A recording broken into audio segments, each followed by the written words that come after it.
పరిశుద్ధ గ్రంథంలో నుండి మత్తయి సువార్త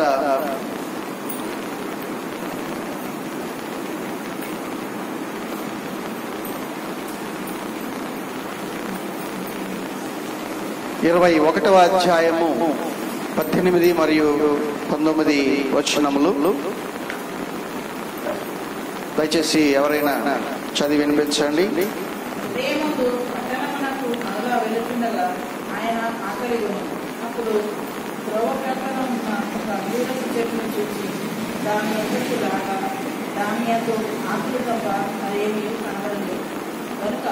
దానిని చూసి ఇక మీదట ఎన్నటికీ నీవు కాపుకాయ పొందువు గాక అని చెప్పాను. తక్షణమే ఆ అంజూరపు చెట్టు ఎండిపోయింది. అలాగే మార్కు సువార్త 11వ అధ్యాయము 13వ వచనం చదువుకుందాం. ఆకులు గల ఒక అంజూరపు చెట్టును దూరము నుండి చూచి దాని మీద ఏమైనాను దొరుకునేమో అని వచ్చాను. దాని వద్దకు వచ్చి చూడగా ఆకులు తప్ప మరేమీ కనబడలేదు. ఏలయనగా అది అంజూరపు పండ్ల కాలము కాదు. చిన్న ప్రార్థన చేసుకుందాం. వర్తమాన భూత భవిష్యత్ కాలంలో ఏకరీతిగున్న మా త్రియేక దేవ, మీ గణనామునకు వేలాది వందనాలు, స్తుతులు, స్తోత్రములు, నమస్కారములు.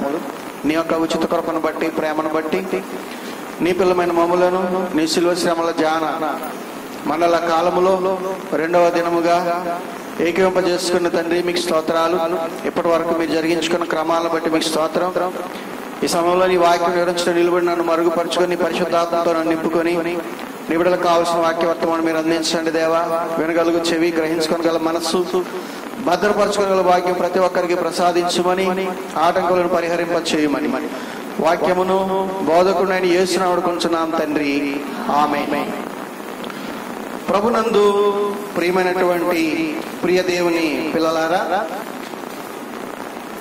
శిలువ క్రీస్తు ప్రభు యొక్క శిలువ శ్రమల ధ్యాన పొరలైనటువంటి విశ్వాసులారా, ఈ 40 దినముల మండల కాలములు అనగా లెంటులో పాల్గొనుచున్నటువంటి వారలారా, ప్రభు యొక్క శిలువ విలువ, శ్రమానుభవము, అందరి జయమును పొందేటువంటి భాగ్యమును ప్రభు మీకు అందరికీ అనుగ్రహించును గాక, ఆమేన్. మరి నేటి దినమున ఈ సమయంలో మనం చదవబడినటువంటి వాక్య భాగమును మనం గమనించినట్లయితే, యేసు ప్రభు ఒక అంజూరపు చెట్టును చూసి, మరి ఆ యొక్క అంజూరపు చెట్టును ఏవైనా కాయలు, అంజూరపు కాయలు ఆకలి తీర్చుకోవడానికి దొరుకుతాయమని చెప్పి వెళ్ళి చూసినప్పుడు ఆ యొక్క చెట్టుకు ఆకులు తప్ప కాయలు ఏమీ కూడాను కనబడలేదు. అప్పుడు యేసు ప్రభు ఆ యొక్క చెట్టును శపించారు. ఏమనంటే, ఇంకెన్నటికి నీవు కాపు కాయకుందువు గాక అని చెప్పేసి. వెంటనే ఆ చెట్టు మరి మాడిపోయినట్లుగా చనిపోయి మాడిపోయినట్లుగా, కాలిపోయినట్లుగా అది మనం తర్వాత చూస్తున్నటువంటి వారమైనాం. అయితే ప్రభునందు ప్రియమైన దేవుని పిల్లలారా, మరి ఈ దినాన మనము దేవుని యొక్క సన్నిధానంలో క్రీస్తు ప్రభు యొక్క శిలువ శ్రమను మనం ధ్యానం చేయడానికి ఆయన సన్నిధిలో ఏకీవించినటువంటి వారమైనాం. ఈ ప్రత్యేకమైనటువంటి కాలము, దీని ఏమంటామంటే మనము లెంటు కాలం అని చెప్పేసి మనం పిలుస్తూ ఉంటాం. లెంటు అనేటువంటి పదము లంగ్టన్ అనేటువంటి పదం నుండి, ఆంగ్లో సాక్సన్ వర్డ్ నుండి అది రావడం అనేటువంటి జరిగింది. దాని అర్థం ఏంటంటే వసంత కాలము అని చెప్పేసి అర్థం. అయితే ఈ లాటిన్ భాషలో ఈ యొక్క లెంట్ అనేటువంటి పదానికి అర్థం ఏంటంటే క్వాడ్రాజెసిమా అని చెప్పేసి అర్థం. క్వాడ్రా అంటే 4 అని అర్థం. క్వాడ్రాజెసిమా అంటే 40. ప్రభునందు ప్రియమైన దేవుని పిల్లలారా, ఈ మధ్య కాలంలో మనం మరి సెల్ ఫోన్స్ చాలా విస్తారంగా మనం చూస్తూ ఉన్నాం. రకరకాలైనటువంటి కంపెనీలు, అలాగే మరి ఆ కంపెనీల వాళ్ళు కూడా పోటీ పడి మరీను ఆ యొక్క సెల్ ఫోన్స్ లో రకరకాలైనటువంటి ఆ యొక్క ఫీచర్స్ ని వాళ్ళు ఏర్పాటు చేయడం జరుగుతుంది. గతంలో ఆ యొక్క సెల్ ఫోన్ లో ఒక కెమెరా ఉండటమే చాలా గొప్ప అనుకునేవాళ్ళు. ఇప్పుడు మనం చూసినట్లయితే పిక్సెల్ పెరుగుతుంది. వెనక భాగంలో మనం చూస్తే 2 కెమెరాలు ఉన్నాయి. ఇది వరకు సెల్ఫీ తీసుకోవడానికి ఒక కెమెరా ఉండేది, ఇప్పుడు అది 2 కెమెరాలు వచ్చినాయి.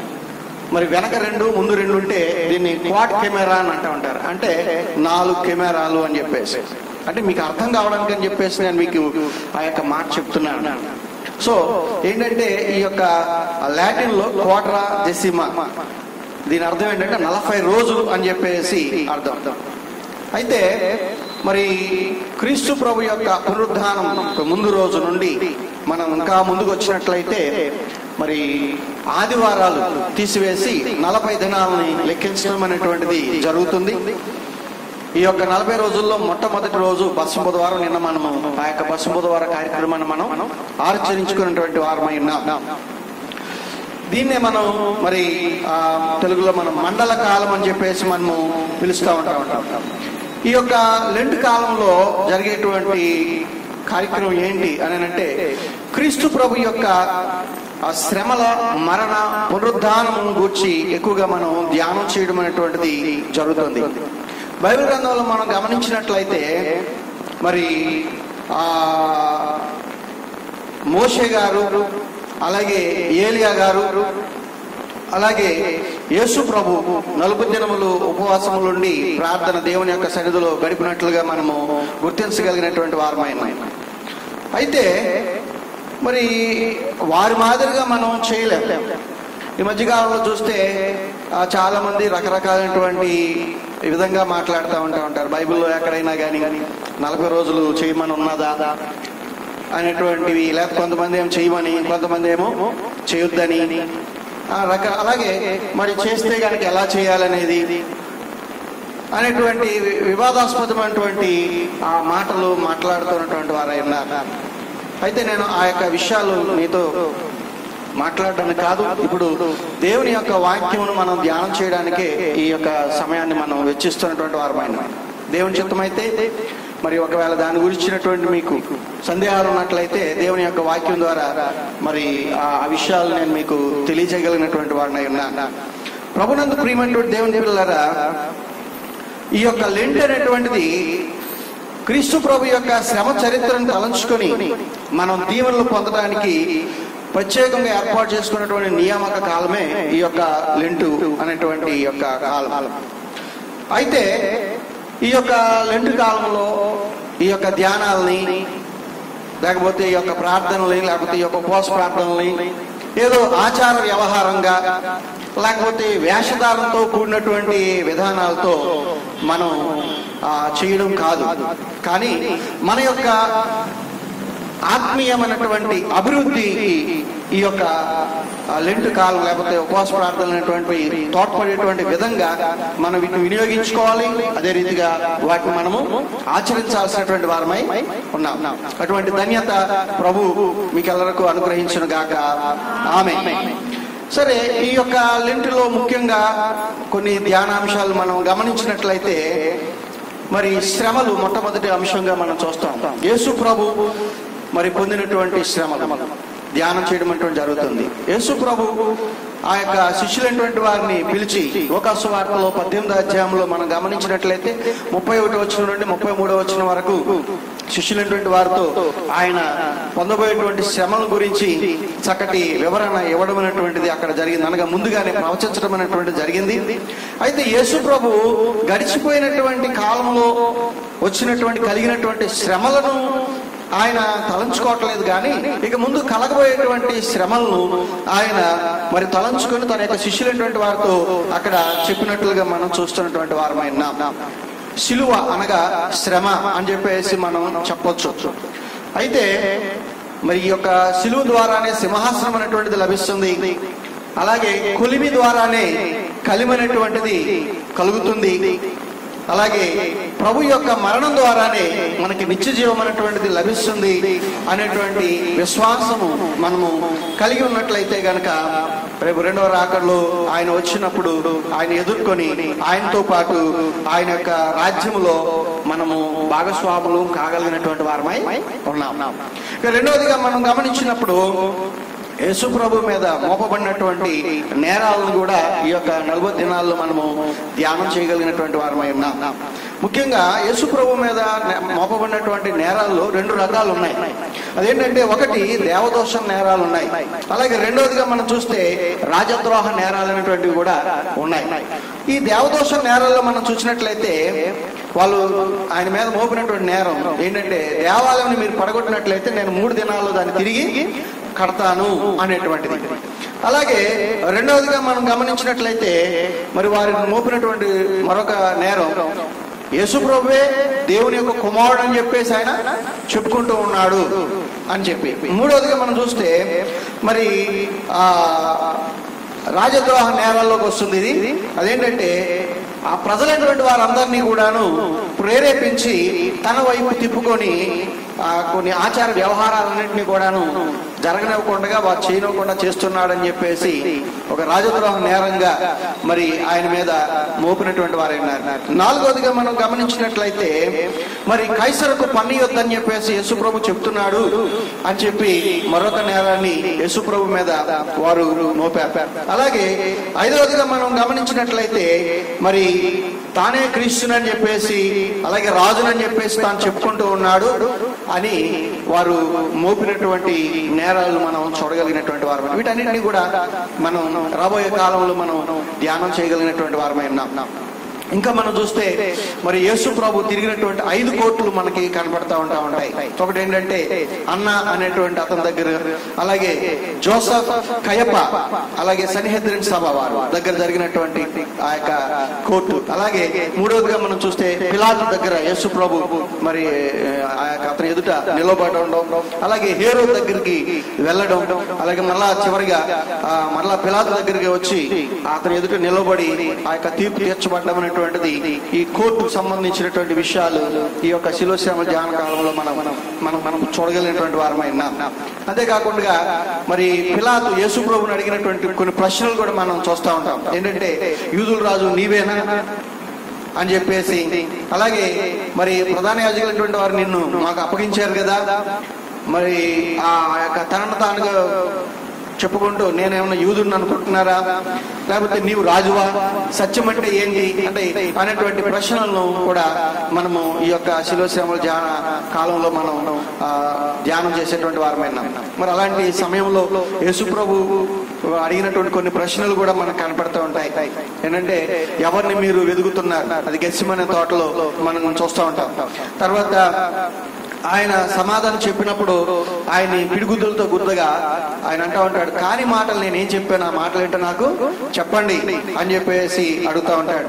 తర్వాత నీవు నన్ను అడగనేలా అనేటువంటి ఒక ప్రశ్న యేసు ప్రభు దగ్గర నుండి మనం చూస్తూ ఉంటాం. అలాగే ఈ గిన్నెలోనిది నేను త్రాగుకుందునా అనేటువంటి మాట ప్రభు అంటా ఉన్నటువంటి అనేటువంటి విషయాన్ని మనం చూస్తూ ఉంటాం.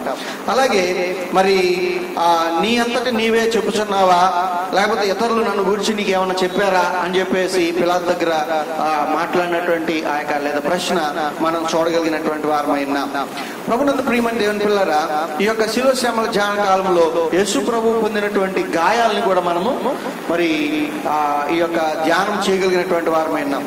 ఆయన గాయాలు మనం చూసినట్లయితే ఆయన నల్లగొట్టబడ్డం, తర్వాత తల మీద ముళ్ళ కిరీటం పెట్టినప్పుడు ఇది చీల్చినటువంటి ఆ యొక్క గాయం, తర్వాత చేతిలో మరి మేకు అనగా ఒక బెజ్జం మాదిరిగా మనకు కనబడుతుంటే బెజ్జము చేయబడ్డం, తర్వాత పొడిచినటువంటి గాయం అనగా ప్రక్కటెంట్లో పొడిచినటువంటి గాయము. మరి ఈ విధంగా వివిధ గాయాలను మనం చూడగలిగినటువంటి వారమైన అనగా ఆ యొక్క గాయాలని మనం ధ్యానం చేయగలిగినటువంటి వారు. మరి ఇంకా మనం గమనించినట్లయితే మరి కొన్ని సమూహాలు కూడా ఈ యొక్క శిలువ శ్రమల ధ్యానాల్లో మనం చూడగలిగినటువంటి వారమైన వారు రూమీలైనటువంటి వారు. వారు ఏంటంటే న్యాయాన్ని కాపాడేటువంటి వారు. అలాగే సద్దుకాయలు, వీరు దైవ ఆరాధన పరులుగా మనం వాళ్ళని చెప్పుకోవచ్చు. అలాగే శాస్త్రుల గురించి అనగా యోధా మతంలో ఉన్నటువంటి సనాతన ధర్మాన్ని ఉద్ధరించే వారము అని చెప్పుకునేటువంటి వారి గురించి, అలాగే పరిసయ్యుల గురించి, వీళ్ళంతా ఏంటంటే వారి యొక్క జాతి చాలా గొప్పది, తీవ్ర జాతీయవాదాన్ని మరి నిలవబెట్టేటువంటి వారిని మనము పరిసయ్యులని చెప్తాం.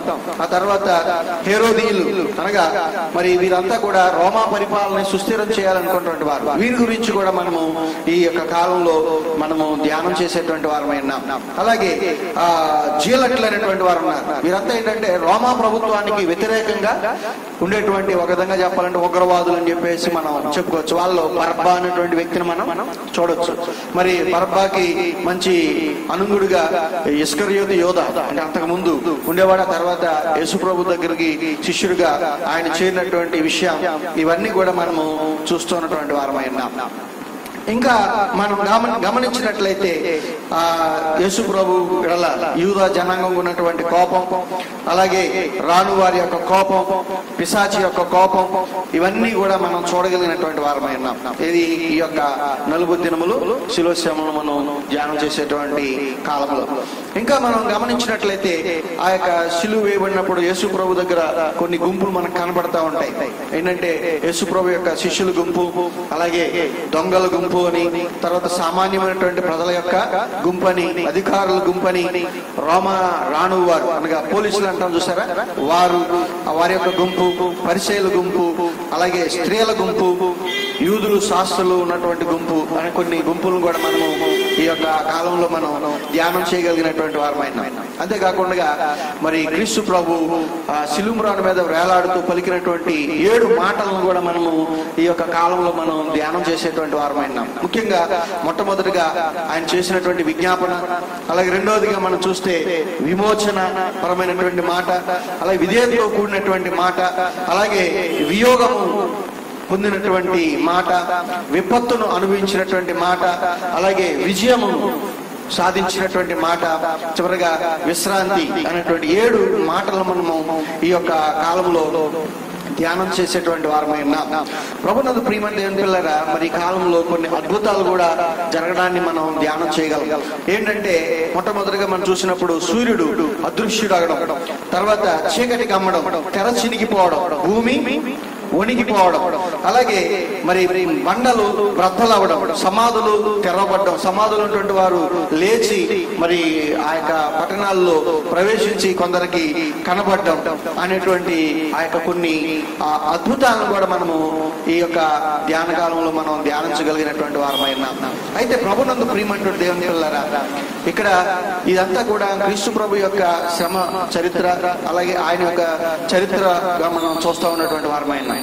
ఇక్కడ ఒక విషయాన్ని మనం గుర్తించాలి. అదేంటంటే ప్రభు యొక్క జన్మం వల్ల మనందరికీ కూడాను మరి ఆ దైవ సంబంధమైనటువంటి సమాధానం అనేటువంటిది కలిగింది అనేటువంటి విషయాన్ని మనము గమనించాలి. రెండవదిగా మనం గమనించినట్లయితే మరి క్రీస్తు ప్రభు యొక్క ప్రాయశ్చిత్త బలి వల్ల పాపులమైనటువంటి మనము పరిశుద్ధులముగా మార్చబడినటువంటి వారమై ఉన్నాము అనేటువంటి విషయాన్ని గమనించాలి. అలాగే మూడవదిగా మనం గమనించినట్లయితే యేసు ప్రభు పరలోకానికి ఆరోహణమై వెళ్ళడం వల్ల మరి నరలోక వాసమైనటువంటి మనకి పరలోక వాసమైనటువంటిది లభించింది, లేకపోతే లభిస్తుంది అనేటువంటి విషయాన్ని మనము గుర్తించాల్సినటువంటి వారమై ఉన్నాం. అంతేకాకుండా మరి రేపు 2వ రాకడలో యేసు ప్రభు భూలోకానికి వచ్చి మనలందరినీ తీసుకెళ్లేటువంటి ఆ యొక్క స్థితిలో మనం గమనించినట్లయితే మరి అనిత్యమైనటువంటి ఈ యొక్క సౌఖ్యముని విడిచిపెట్టి నిత్యమైనటువంటి సౌఖ్యంలోనికి మనం వెళతాం అనేటువంటి విషయాన్ని మనం అందరం కూడాను మరి ఈ యొక్క గుర్తించాలి. అంతేకాకుండా ఈ యొక్క ధ్యానములు ఇలాంటి విషయాలను మనము ధ్యానించగలిగేటువంటి వారమై ఉండాలి. ప్రభునందు ప్రియమైనటువంటి దేవుని పిల్లరా, మరి యేసు ప్రభు పొందినటువంటి శ్రమల దగ్గర మన శ్రమలు ఏమాత్రము కూడాను సాటి అయినటువంటివి కానే కావు. కాబట్టి మన యొక్క దైనందిన జీవితంలో ఎన్నో శ్రమలు, ఎన్నో కష్టాలు, ఎన్నో ఇబ్బందులు మనం ఎదుర్కొంటూ ఉన్నటువంటి వారమై ఉన్నాం. అయితే మరి రానున్న కాలంలో, అంటే ఇప్పటి వరకు చాలా జరిగింది, ఇంకా మన యొక్క భవిష్యత్ కాలంలో రానైనటువంటి శ్రమలను మరి మనం ఎదుర్కొనేటువంటి విషయంలో మంచి టీవీగా, అలాగే ధైర్యంతో మనం నిలబడి ఆ యొక్క పరిశుద్ధులమైనటువంటి యోధుల మాదిరిగా ఆ యొక్క సంపూర్ణమైనటువంటి పౌరుషం దేవునికి మాదిరిగా కలిగినటువంటి వారమై ఆ యొక్క శ్రమలను అనుభవించి మనం అందరూ వాటన్నిటిని కూడా మనము జయించాల్సినటువంటి వారమై ఉన్నాం. మరి ఈ విధంగా ఈ యొక్క శ్రమకాల చరిత్ర గురించి కొన్ని ఆధ్యాత్మికమైనటువంటి విషయాలు, అంటే వాదోపవాదాలకు తావులేనటువంటి విషయాలు మనము తెలుసుకోగలిగినటువంటి వారమైన. ఇక మనం నేటి దినాన చదువుకున్నటువంటి యొక్క వాక్య భాగాన్ని మనం గమనిద్దాం. పరిశుద్ధ గ్రంథంలో మనం ఇందాక చదువుకున్నటువంటి వారమై ఉన్నాం. ప్రభునందు ప్రియమైనటువంటి దేవుని పిల్లరా, ఆ యొక్క మార్కు సువార్తలో అలాగే మత్తయి సువార్తలో మనం గమనించినట్లయితే ఆ యొక్క విషయాలు మనకు కనపడుతున్నటువంటివి ఉన్నాయి. మార్కు సువార్త 11వ అధ్యాయం 12 నుండి 14వ వచనం వరకు చదివినా, అలాగే మత్తయి సువార్త 21వ అధ్యాయం 18వ వచనం నుండి 19వ వచనం వరకు మనం చూసినా దానిలో మనకు కనపడుతుంది ఏమన్నారంటే, మరి ఆ యొక్క మార్కు సువార్త 11వ అధ్యాయం 11వ వచనం మనం చూసినప్పుడు, ఆయన యెరూషలేమునకు వచ్చి దేవాలయంలో ప్రవేశించి చుట్టూ సమస్తమును చూచి సాయంకాలం అయినందున 12 మందితో కూడా బేతనియకు వెళ్ళెను. మరునాడు వారు బేతని నుండి వెళ్ళుచుండగా ఆయన ఆకలిగొని ఆకులు గల ఒక అంజూరపు చెట్టును దూరము నుండి చూచి దాని మీద ఏమైనాను దొరుకునేమో అని వచ్చాను. దాని వద్దకు వచ్చి చూడగా ఆకులు తప్ప మరేమీ కనబడలేదు. ఏలయనగా అది అంజూరపు పండ్ల కాలము కాదు. యేసు ప్రభువు యెరూషలేములోనికి ప్రవేశించిన తర్వాత మరి యెరూషలేములో నుండి తన యొక్క శిష్యులైనటువంటి వారితో కలిసి బేతనియ అనేటువంటి గ్రామానికి వెళుతూ ఉండగా ఆయనకి ఆకలి వేసింది. ఆయన ఆకలి వేసినప్పుడు అక్కడ ఒక చెట్టును చూశాడు. అదేంటంటే అంజూరపు చెట్టు. దానికి ఇక్కడ చాలా జాగ్రత్తగా మీరు ఈ యొక్క వాక్యాన్ని వినండి, చాలా జాగ్రత్తగా వినండి. ఆకులు గల ఒక అంజూరపు చెట్టును దూరము నుండి చూచి, ఆకులు గల అంజూరపు చెట్టు అన్న దానిలోనే ఒక మర్మం అనేటువంటిది మనకి కనబడుతోంది. దాని మీద ఏమైనాను దొరుకునేమో అని వచ్చాడు. యేసు ప్రభు ఆ ఆకులతో నిండి ఉన్నటువంటి ఆ యొక్క అంజూరపు చెట్టును చూసి అక్కడ కాయలు ఏమైనా దొరుకుతాయేమో అని చెప్పి అక్కడికి రావడం అనేటువంటిది జరిగింది. దాని దగ్గరికి వచ్చి చూసినప్పుడు ఆ చెట్టుకి ఆకులు తప్ప కాయలు ఏమీ కూడా ఆ యేసు ప్రభుకి కనబడలేదు. అప్పుడు ప్రభునందు ప్రియమైనటువంటి దేవుని పిల్లరా, ఆయన 14వ వచనం మనం చూసినప్పుడు ఆయన అంటూ ఉంటాడు, ఇక మీదట ఎన్నటికి నీ పండ్లు ఎవరునూ తినకుందురుగాక అని ఆయన చెప్తూ ఉంటాడు. ఇంకా మనము గమనించినట్లయితే ఆ యొక్క మత్తయి సువార్తలో మనం చూసినప్పుడు ఆయన ఏమంటాడంటే, ఇక మీదట ఎన్నటికి నీవు కాపు కాయకుందువు గాక అని చెప్పేసి అక్కడ అంటూ ఉంటున్నాడు. కాపు కాయకుందువు గాక, ఇంకెన్నటికి ఎవరు నీ పండ్లు తినకుందురు గాక అంటే అర్థం ఏంటంటే, ఎవరు తినకుండా ఉంటారనంటే నీకు కాపు అనేటువంటిది రాదు, అనగా నువ్వు కాయలు ఇంకా కాయకుండా ఉంటావు అని చెప్పేసి దాని యొక్క అర్థం అని చెప్పేసి మనము చెప్పుకోవచ్చు. అయితే దీనిలో ఒక వింతైనటువంటి విషయం ఏంటంటే, అక్కడ రాయబడింది 13వ వచనంలో, ఏలయనగా అది అంజూరపు పండ్ల కాలము కాదు అని చెప్పేసి మనకు కనబడుతుంది. అంజూరపు పండ్ల కాలము కాదు. చూడండి, మనము సర్వసాధారణంగా వేసవి కాలంలో ఎక్కువగా మామిడి పండ్లు మనము చూస్తూ ఉంటాం. మిగిలిన కాలాల్లో కూడా మామిడి పండ్లు మనం చూస్తూ ఉంటాం. పంపర పనస అని ఇంకా ఏదో పేర్లతో అనేక మంది చెప్తా ఉంటారు. అయితే మరి ఇక్కడ మనం గమనించినప్పుడు అంటే అది అంజూరపు పండ్లు కాసే కాలం కాకపోయినా మరొక కాలంలో కొన్ని మన ఈ విధంగా మామిడి చెట్టు అన్న చెప్పుకునే రీతిగా ఒకవేళ అది ఆ చెట్టు కాయలు కాస్తదేమో. అయితే దీనిలో ఉన్నటువంటి ఒక ముఖ్యమైనటువంటి మర్మం ఏమిటి అనేటువంటి విషయాన్ని ఇది మనము ధ్యానం చేద్దాం. ప్రభునందు ప్రియమైన దేవుని పిల్లరా, దాని గురించి మనం ధ్యానం చేసే ముందు అసలు ఈ అంజూరపు చెట్టు గురించి మనం కొన్ని విషయాలు మనం చూద్దాం. ఈ అంజూరపు చెట్టుని మనం ఫిగ్ ట్రీ అని చెప్పేసి అని పిలుస్తూ ఉంటాం. ఇంగ్లీష్ లో FIG ఫిగ్ ట్రీ అని చెప్పేసి అంటూ ఉంటారు. ఇదేంటంటే మరి పోలిగామియా ట్రియాసియా క్లాస్ ఆఫ్ ప్లాంట్స్ అంటే ఆ పోలిగామి అని అంటే అర్థం ఏంటంటే బహుభార్యత్వము అని చెప్పేసి అర్థం వస్తుంటది. ఇదేంటంటే పోలిగామియా ట్రియేషియా క్లాస్ ఆఫ్ ప్లాంట్స్ అంటే అర్థం ఏంటంటే మరి విస్తారమైనటువంటి కొమ్మలు వచ్చేటటువంటి జాతికి చెందినటువంటి చెట్టు ఈ యొక్క అంజూరపు చెట్టు అని దీని అర్థం. సుమారుగా ఇది 12 అడుగుల ఎత్తు ఎదుగుతుంది. అంతేకాకుండా ఈ కింద నుండి కూడాను దీనికి కొమ్మలు అనేటువంటి విస్తరించి ఉంటాయి. కింద నుండి కూడా ఏదో పైకి వచ్చిన తర్వాత రావడం కాదండి, కింద నుండే ఆ వేలు కొంచెం పైనుండే దానికి కొమ్మలు అనేటువంటివి వస్తాయి, బాగా విస్తరించి ఉండడం అనేటువంటి జరుగుతుంది.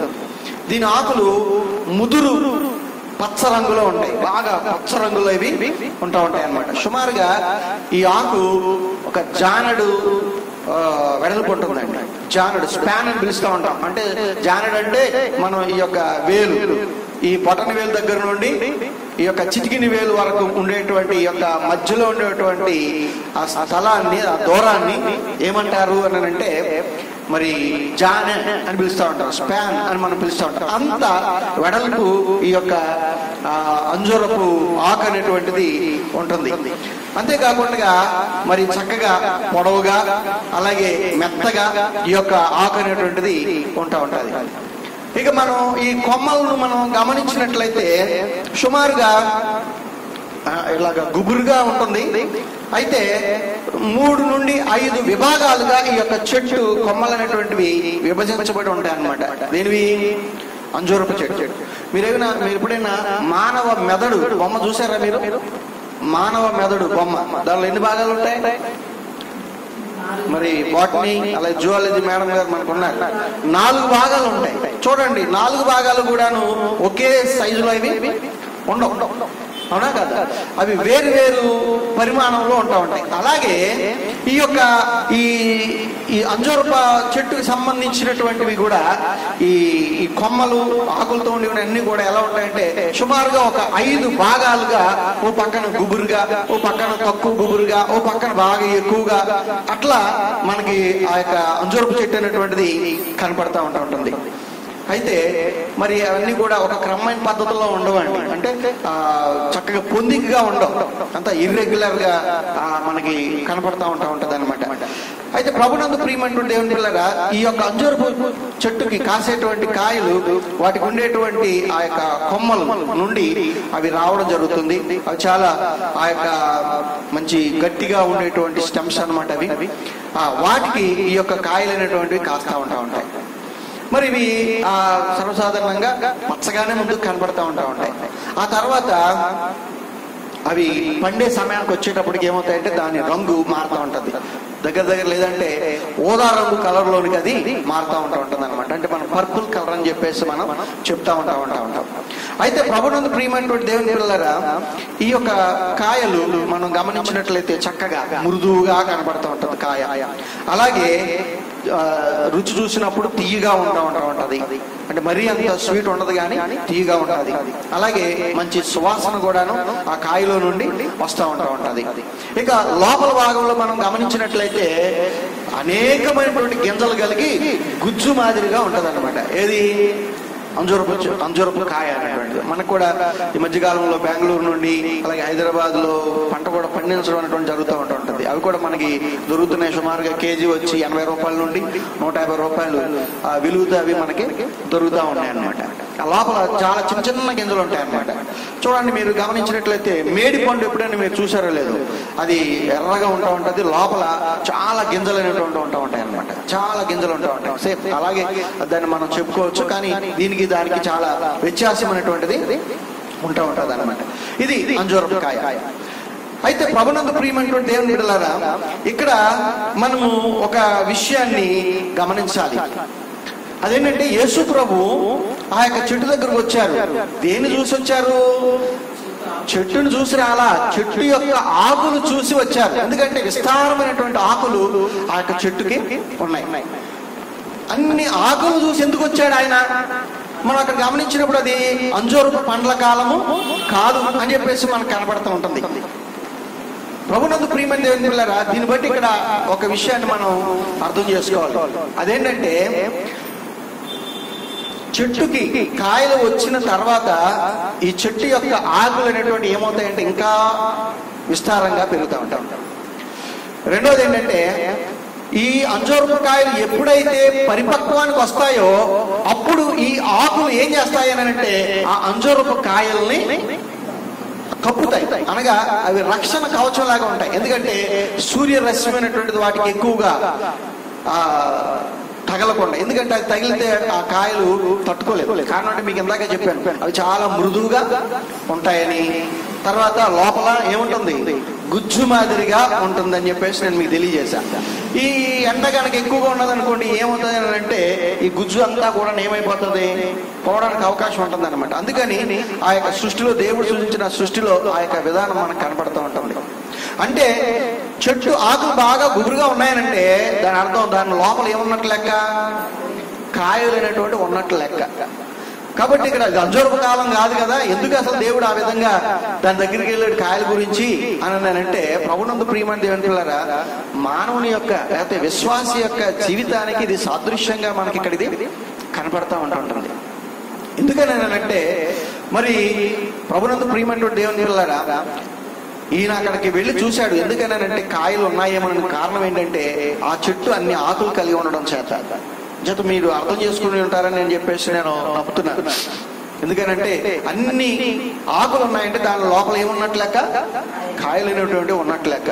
ఎందుకు ఆకులు ఉంటాయన్నటువంటి వివరణ కూడా నేను మీకు మరి తెలియచేసినటువంటి వాడినైనా. ప్రభునందు ప్రియమైనటువంటి దేవుని బిడ్డలారా, మరి ఈ యొక్క విషయాన్ని మనం జాగ్రత్తగా ఆలోచన చేసినట్లయితే యేసు ప్రభు అన్ని ఆకులను చూసి, అందుకే అక్కడ వాక్యంలో కూడా ఉంది, అక్కడ మనం చూసినటువంటి వాక్యం, ఆకులు గల ఒక అంజూరపు చెట్టు. అంటే అంజూరపు చెట్టు ఒకటి చూశాడనే మనం అక్కడ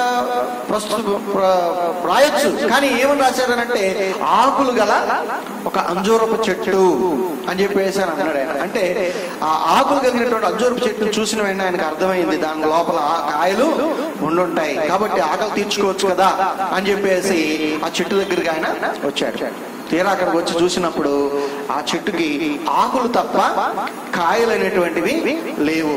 అంటే ఒక విధంగా మనం చెప్పాలని అంటే ఇది చూపులకి ఎలాగున్నదంటే చూసేవారికి ఆకులు ఉండడాన్ని బట్టి లోపల చాలా కాయలు కాసి ఉంది అనేటువంటి భావన తెలుస్తూ ఉంటుంది. తీరా అక్కడికి వచ్చేటప్పటికి ఏముంటది, అక్కడ కాయలు. అంటే ఈ చెట్టు ఏం చేసింది అనమాట, చూపరుల్ని మోసం చేసింది. ఏం చేసింది, మోసం చేసింది. అంటే అన్ని ఆకులు కలిగి ఉండేటప్పటికి కాయలు ఉంటాయి అనుకున్నారు, కానీ దానికి ఏం లేవు, కాయలు అనేటువంటివి లేవు. ప్రభునందు ప్రియమైన దేవుని పిల్లరా, యేసు ప్రభు అక్కడ ఏం చేశారట, అక్కడ రాయబడింది 14వ వచనంలో, ఇక మీదట ఎన్నటికని నీ పండ్లు ఎవరును తినకుందురుగాక. మత్తయి సువార్తలో మనం చూసినప్పుడు ఇక ఎన్నటికని నీవు కాపు కాయకుందురుగాక అని చెప్పేసి అక్కడ రాయబడినటువంటి మాట మనకు కనపడుతోంది. అయితే ఈ విషయంలో మనం గమనించినప్పుడు నేను మీకు చెప్తున్నాను, ఈ చెట్టు ఒక విశ్వాసికి సదృశ్యంగా కనపడుతూ ఉంది. బైబిల్ గ్రంథంలో మనం చూసినప్పుడు ప్రభునందు ప్రియమైనటువంటి దేవుని బిడ్డలారా, మరి లూకా సువార్తలో మనం చూసినప్పుడు 13వ అధ్యాయంలో ఆయన ఒక ఉపమానాన్ని తెలియచేసినటువంటి వారై ఉన్నారు. 6వ వచనం మనం చూస్తే ఒక ఉపమానం ఆయన చెప్పాడు. ఒక మనుష్యుడు ద్రాక్ష తోటలో ఒక అంజూరపు చెట్టు ఒకటి నాటి ఉంచాడని, అతను దాని పండ్ల వెతకొచ్చినప్పుడు ఆ యొక్క అంజూరపు చెట్టుకి ఏ విధమైన పండ్లు కూడా దొరకలేదని, అప్పుడు ఆ యొక్క తోటమాలిని పిలిచి ఏమంటూ ఉన్నాడు అంటే, నేను 3 సంవత్సరాల నుండి దీని గురించి చూస్తూ ఉన్నాను, అంజూరపు కాయలు వచ్చి ఉంటాయని చెప్పేసి, కానీ నేను ఎప్పుడైనా వచ్చి వెతికినప్పుడు ఈ చెట్టుకి అంజూరపు కాయలు ఉండట్లేదు. కాబట్టి దీన్ని మనం నరికి వేద్దాం, ఈ యొక్క అంజూరపు చెట్టుని నరికి వేద్దాం. దీనివల్ల ఈ యొక్క భూమి ఎందుకు వ్యర్థమైపోవాలి అని చెప్పేసి అన్నప్పుడు ఆ యొక్క తోటమాలి అంటూ ఉంటాడు, అయ్యా నాకు మరికొంత సమయాన్ని ఇవ్వండి, ఆ యొక్క దాని చుట్టూ నేను తవ్వుతా, అలాగే దానికి ఎరువు వేస్తా, అది ఫలించినా సరే లేకపోతే ఫలించకపోతే కనుక అప్పుడు దాన్ని నరికి వేద్దాం అని చెప్పేసి ఆ మాట అతను చెప్పడం యేసు ప్రభు ఒక ఉపమానంగా మనకి అక్కడ మరి తెలియచేయడం అనేటువంటి జరిగింది. ప్రభునందు ప్రియమైనటువంటి దేవుని పిల్లలారా, ఈ యొక్క మరి యజమానుడు అనగా ప్రభు అని చెప్పేసి మనం చెప్పుకోవచ్చు. అనగా యెహోవా దేవుడు అని కూడా మనం చెప్పుకోవచ్చు. అలాగే తోటమాల అనగా యేసుప్రభు అని చెప్పేసి మనం చెప్పుకోవచ్చు. ఇక్కడ మనం చాలా జాగ్రత్తగా ఆలోచన చేసినట్లయితే దేవుని యొక్క వాక్యంలో కొన్ని విషయాలు రాయబడినటువంటివి ఉన్నాయి. యోహాను సువార్త 15వ అధ్యాయంలో 6వ వచనంలో మనం చూసినప్పుడు రాయబడినటువంటి మాట, ఎవడైనా నా యందు నిలిచి ఉండని ఎడల వాడు తీగ వలె బయట పారవేయబడి ఎండిపోవును, మనుషులట్టు వాటిని పోగు చేసి అగ్నిలో పారవేతురు. ప్రభునందు ప్రియమైన దేవుని పిల్లరా, అది చెట్టు కాయలు కాయలేదు కాబట్టి ఎందుకులే అని చెప్పేసి దాన్ని అక్కడ ఆయన శపించాడు. అదేమైపోయింది, ఎండిపోయినట్లుగా మనం చూస్తున్నటువంటి వారమై ఉన్నాం. మరి ఇక్కడ ఈ యొక్క వాక్యం ద్వారా మనం చూసినప్పుడు మరి ఆ లూకా సువార్తలో 3వ అధ్యాయము 9వ వచనంలో గాని, మత్తయి సువార్త 3వ అధ్యాయము 10వ వచనంలో గాని, అలాగే మత్తయి సువార్త 7వ అధ్యాయం 19వ వచనంలో గాని మనం గమనించినప్పుడు అక్కడ ఒక మాట రాయబడింది. ఏమనంటే, ఇప్పుడే గొడ్డలి చెట్టు వేరున ఉంచబడి ఉన్నది, మంచి ఫలము ఫలించని ప్రతి చెట్టును నరకబడి అగ్నిలో వేయబడును అని అంటున్నాడు ఆయన. ఫలించినటువంటి ప్రతి చెట్టు నరకబడి ఏం చేయబడుతుందట, అగ్నిలో వేయబడుతుందట. ప్రభునందు ప్రియమైన దేవుని పిల్లారా, ఈ చెట్టు మాదిరిగా, ఏది అంజూరపు చెట్టు మాదిరిగా నేటి క్రైస్తవ్యంలో అనేక మంది అలాగుననే కనపడుతూ ఉన్నారు. ఒక పద్యం ఉన్నది, మేడి పండు చూడ మేలిముగు నుండు, పొట్ట విప్పి చూడ పురుగులుండు అన్నట్లుగా. పైకి లోకంలో అంటుంటారు, పైకి పటారం లోన లటారం అని చెప్పేసి. పైకి చాలా భక్తుల్లా కనబడతా ఉంటారు, చాలా విశ్వాసుల్లా కనబడతా ఉంటారు. కానీ వారి నిజ జీవితాన్ని మనం చూసినప్పుడు వారు దేవుని యొక్క వాక్య ప్రకారం నడుచుకున్నటువంటి వారుగా కనపడతారు. అందుకని నేటి దినాన్న మరి ఆ యొక్క ఉపవాసాల గురించి కానీ, కార్యక్రమాల గురించి కానీ రకరకాలుగా ఒక్కొక్కరు ఒక్కొక్క విధంగా మాట్లాడుతూ ఉంటారు. ఎందుకంటే వాక్యానికి విరుద్ధంగా జీవించడాన్ని బట్టి, వాక్యానికి సంబంధించి ఆత్మీయ ఫలాలైనటువంటివి ఆ యొక్క క్రైస్తవ విశ్వాసుల్లో లేకపోవడాన్ని బట్టి ఏమైనా విమర్శనాత్మకమైనటువంటి పరిస్థితులు మనము ఎదుర్కొని చూడటువంటి వారమై ఉన్నాం. ప్రభునందు ప్రియమైనటువంటి దేవుని పిల్లలారా, ఇక్కడ ఆ యొక్క పైకి బాగా కనబడతా ఉంటారు, కానీ అంతరంగంగా మనం చూసినప్పుడు దేవునికి ఇష్టమైనటువంటి ఆ యొక్క ఫలాలు ఆ వారిలో కనపడకుండా ఉంటూ ఉంటుంది. ఆయన ఏమంటున్నాడంటే, అలాగూ ఫలించినటువంటి ఏ చెట్టునైనా గానీ ఆయన ఏం చేస్తానంటున్నాడు, నరికి పారవేస్తానంటున్నాడు. ఆ తర్వాత ఏం చేయబడుతుందట, అది అగ్నిలో వేయబడుతుంది, అగ్నిలో అది కాల్చబడుతుంది అనేటువంటి విషయాన్ని ఇక్కడ ఈ యొక్క వాక్యం ద్వారా మనము చూస్తున్నటువంటి వారమైన ప్రభునందు ప్రియమైన దేవుని పిల్లలారా, ఆయన విశ్వాసులమైనటువంటి మన దగ్గర ఆయన మంచి ఫలాలను చూడాలని చెప్పేసి మన దగ్గరకు ఆయన వస్తూ ఉన్నాడు. ఆయన వచ్చినప్పుడు మనం ఏదో భక్తి పరులుగా వేషధారణతో గొప్పవారంగా కనపడాలని ప్రయత్నం చేయడం కాదు. నేను మీకు ముందుగానే చెప్పాను, వేషధారణతో గాని లేకపోతే ఇంక ఏదో ఆచారంగా కాదు మనం చేయడం. ఇది మన యొక్క ఆత్మీయ వృద్ధికి ఈ యొక్క కార్యక్రమాలు అనేటువంటివి మనకు ఉండాలని చెప్పేసి నేను మీకు తెలియజేశాను. కాబట్టి ప్రభునందు ప్రియమైన దేవుని పిల్లలారా, ఇది నాన్న దేవుని యొక్క సన్నిధిలో మనం ఉన్నాం. ఆయన యొక్క శ్రమను మనం ధ్యానం చేస్తున్నటువంటి వారమైన మీరు ఉపవాసం ఉండండి, తర్వాత విషయం. కానీ వేషధారణ అనేటువంటిది వద్దు. ఆయనకి ఏది ఇష్టము కాదు, ఏదో ఆచార వ్యవహారం, వాళ్ళు అలా చేస్తారు కాబట్టి నేను ఎలా చేయడు, అది కానే కాదు. ప్రభు చక్కగా ఆ యొక్క ఎలాగో ఉపవాసం ఉండాలి, ఎలాంటి ఉపవాసం అంటే నాకు ఇష్టం అని చెప్పేసి ఆయన చెప్తున్నారు. కొంతమంది అంటూ ఉంటారు, ఉపవాసం ఉండమని ఏమైనా ఉన్నదా అని చెప్పేసి. ఆయన అంటూ ఉంటాడు, ఇలాంటి ఉపవాసం నాకు ఇష్టం అని చెప్పి చెప్తున్నాడు. కాబట్టి ప్రభునందు ప్రియమైన దేవుని పిల్లలు, దేవుని చిత్తమైతే దాని గురించి మరొకసారి మనం ధ్యానం చేసుకుందాం. ఇక్కడ ముఖ్యంగా ఈ చెట్టు, అంజూరపు చెట్టు ఏం చేయబడింది అని అంటే శపించబడినటువంటిది అయినది. అలాగే ప్రభు ఏమంటున్నారంటే, ఆయనలో ఫలింపనటువంటి ప్రతి చెట్టును ఆయన ఏం చేస్తానంటున్నాడు, నరికి అగ్నిలో పారవేస్తానంటున్నాడు. ప్రభునందు ప్రియమైన దేవుని పిల్లరా, దేవుని యొక్క ఆకలిని మనం తీర్చాల్సినటువంటి వారమైనాం. దేవుని యొక్క వాక్యానుసారమైనటువంటి జీవితాన్ని మనము జీవించాల్సినటువంటి వారమైన, అప్పుడు ఆయనకి మనం ఆకలి తీర్చగలిగినటువంటి వారమైన, ఆయన సంతోషపెట్టగలిగినటువంటి వారమైన. అంతే తప్ప మనం ఏదో పైకి భక్తుల్లా కనబడి వేషధారణతో ఏదో ఆచార వ్యవహారంగా దేవుని మనం స్తుతించిన, దేవుని మనం పూజించిన, యేసయ్యను మనం ఆరాధించిన దానివల్ల ఏ విధమైనటువంటి ప్రయోజనమైనటువంటిది లేదు. ఇక్కడ లోకంలో మనుషుల మెప్పు మనం పొందగలం కానీ దేవుని మెప్పును మాత్రం మనము పొందలేము. మనం దేవుని మెప్పును పొందాల్సినటువంటి వారమై ఉన్నాం. అనగా ఆయనకి ఇష్టమైనటువంటి ఫలాల్ని మనము ఫలించాల్సినటువంటి వారమై ఉన్నాం. ప్రేమ, సంతోషం, దీర్ఘశాంతం, దయాళుత్వం, మంచితనము, దీర్ఘశాంతము, ఇలాంటివన్నీ కూడా మనము మరి ఆయన యొక్క విశ్వాసులుగా మనం కలిగి ఉండాల్సినటువంటి వారమై ఉన్నాం. అంతేకాకుండా ఈ 40 దినాల్లో కూడా మనం గమనించినప్పుడు ఆయన మనం ధ్యానం చేయడం, ఆయన స్తుతించడం, ఆయన శ్రమను ధ్యానం చేయడం మాత్రమే కాదు, బీదవారైనటువంటి వారిని మనం ఏం చేయాలి? కరుణించాల్సినటువంటి వారమై ఉన్నాం. బీదవారికి ఆహారం పెట్టడం, లేకపోతే ఇంకేతరమైన చేయడం. మీరు అనుకోవచ్చు ఈ 40 రోజులేనండి ఇంకా మళ్ళీ తర్వాత ఏం కాదా అని అంటే, ఈ 40 రోజులు మాత్రమే కాదు, జీవితాంతం వరకు కూడా మనం ఆ విధంగానే మనము మరి జీవించాల్సినటువంటి వారమై ఉన్నాం. పైకేదో ఆ బహిరంగ క్రియలు కనిపించుకొని దేవుని భక్తులుగా మనం కనపడటం అనేటువంటిది కాదు. ఆయన బహిరంగ పరమైనటువంటి చోట్ల ఆయన ఒకవేళ చూసిన అంతరంగంగా ఉన్నటువంటి వాటిని ఆయన ఆశపోయేటువంటి వాడై ఉన్నాడు అనేటువంటి విషయాన్ని ఇక్కడ మనం చూస్తున్నటువంటి వారమై. చివరిదిగా దేవుని యొక్క వాక్యంలో నుండి ఒక వచనాన్ని నేను మీకు తెలియజేసి ఈ యొక్క ధ్యానాన్ని ముగిస్తాను.